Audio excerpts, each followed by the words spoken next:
معدودی از آنها را میتوان به اندازه کارهای هورتا در پیوند با این سبک دانست. ایستگاه‌های هکتور گویمار برای راه آهن شهری پاریس را شاید به این خاطر که آنها بیشتر علائم یا نمادهای تزئینی بودند تا ساختارهای معماری بتوان نمونه‌ای از هنر محض نو به حساب آورد.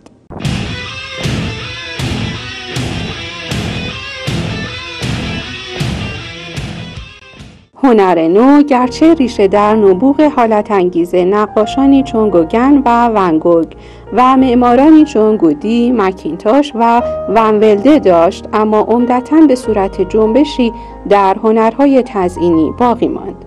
از لحاظ معماری بیشترین ویژگی‌های آن مربوط به تزئینات داخلی بود. شاید بیشترین سهم آفرینش آن در زمینه‌های طراحی گرافیک، پوسترها، مصورسازی‌های کتاب و طراحی چراغ‌ها، منسوجات، مبلمان، سرامیک، شیشه‌کاری و کاغذ دیواری باشد. اگر نه همه، بیشتر آنچه در این چارچوب به دست آمد صرفاً محض کنجکاوی یا به خاطر احیای یک مد و شیوه باقی ماند. با این همه، هنر نو که به عنوان یک دوره خلاق عمری کوتاه داشت، اهمیت فراوانی دارد، زیرا طغیانی بود گسترده علیه سبک‌های سنتی و تاریخی که فرهنگستان مدافعش بود. هنر نو با حمله و حتی ویران ساختن شیوه تفکری که مراجعات دائم به دوره‌های کلاسیک فرهنگ غربی را اقتضا می‌کرد و با کوشش برای جانشین کردن الگویی طبیعت‌گرایانه یا نیمه انتزاعی در نقاشی و پیکره‌سازی و خط‌پردازی ارگانیک و جریان فضایی در معماری راه را برای بسیاری از تجربیات قرن 20 در زمینه هنر و معماری هموار ساخت.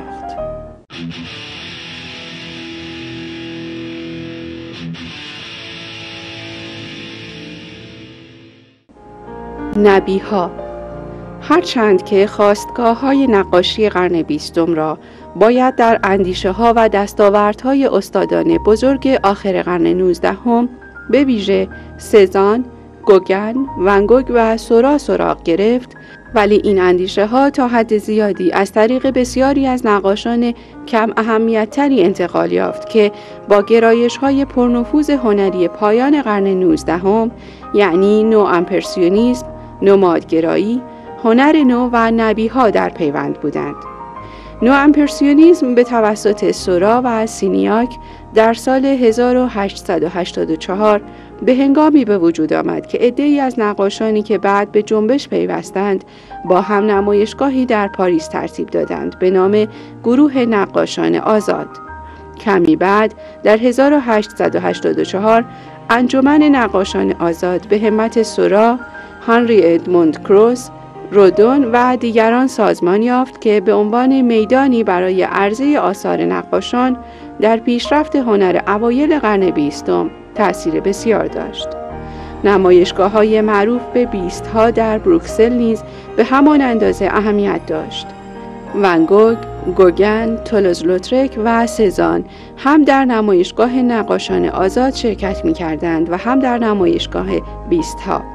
جیمز انسور، وندولد و یان توروپ مرتباً در نمایشگاه بیست‌ها و جانشین آن زیبایی شناسی آزاد که نمایشگاه‌هایش به طور فزاینده ابتدا تحت نفوذ گرایش‌های نو امپرسیونیست‌ها و بعد نبیها قرار داشت شرکت کردند. سورا و سینیاک پیش از 1885 تجربه‌ای را آغاز کرده بودند که با ضربات کوچک و منظم قلمو ویژگی می‌یافت و نظمی هندسی را بر رنگامیزی امپرسیونیستی می‌افزود.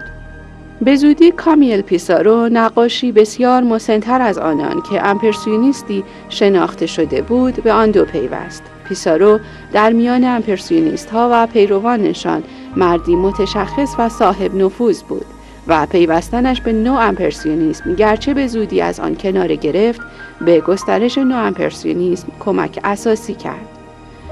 نقاشی با کنار هم نشاندن ضربات کوچک رنگ به صورت خالص نه فقط می‌کوشید تا رنگ‌ها را از نظر تماشاگر به هم آمیخته جلوه دهد، بلکه در پی آمیختن مداوم تکه رنگ‌های قرمز، آبی، زرد و رنگ‌های مکمل آنها با ایجاد ارتعاش‌های بصری جهت تحرک بخشیدن به سطح بوم نیز بود. همان اندازه که ضربات واقعی خود رنگ‌ها مهم بود، نظم بخشیدن وسواس آمیز آنها نیز که احساسی از سازمانبندی هندسی رنگ‌های امپرسیونیستی را می‌آفرید اهمیت داشت. این سازمانبندی که با نقوش متوازن خطی مشابه نقوش معمول در هنر نو تقویت شده بود، بر مقاصد نقاشان برای آفرینش نقوش انتزاعی رنگین تأکید بیشتر می‌گذاشت.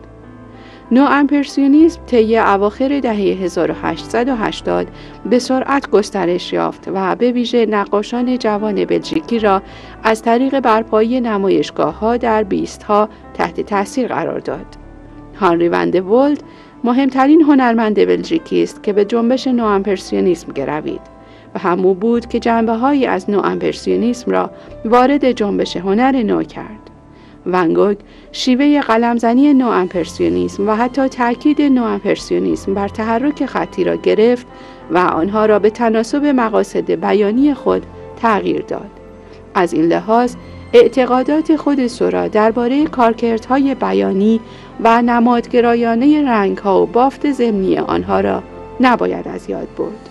حتی پیش از مرگ سورا در سال 1891 تعدادی از نقاشانی که از ابتدا با نو امپرسیونیسم ارتباط داشتند، منهای پیسارو، جنبش را ترک کردند، اما سینیاک و کروس پس از آن توانستند شگرد نقطه رنگ کاری خود را به صورت قواعد طبقه بندی شده تری از انتزاع‌گرایی تزئینی متحول سازند. ضربه های قلمو درشت‌تر و دقیق تر شد.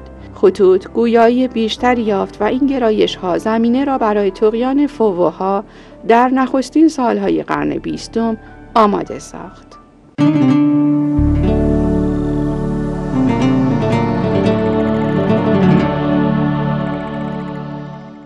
نبی‌ها یک گروه تا حدی التقاطی از نقاشانی بودند که سهم اصلیشان به جز 2 فرد استثنایی مهمشان به خاطر گرایش تألیف گرایانه به استادان نسل پیشین، یعنی نه تنها سورا بلکه گوگن، رودون و سزان نیز بود. نظریه تألیف گرایی گوگن و همچنین نمونه مستقیم نقاشی خود او در این باره اهمیت ویژه‌ای دارد. گوگن تا حدی تحت تأثیر اندیشه‌های دوست جوانش امیل برنار به هنگامی که در تابستان سال 1888 در پونت آن به طور جدی با هم کار می‌کردند قرار گرفت. احتمال زیادی دارد که او عناصر مهم تألیف‌گرایی خود را از کلی نمایی مقتولبار برنار گرفته باشد که متکی بود بر شگردهای میناکاری و شیشه‌کاری منقوش قرون وسطی و در آن نواحی مسطح رنگ با خطوط کناره‌نمای تأکید شده محدودیت می‌یافت. پل سروزیه پس از شنیدن فرامین گوگن درباره رنگ‌ها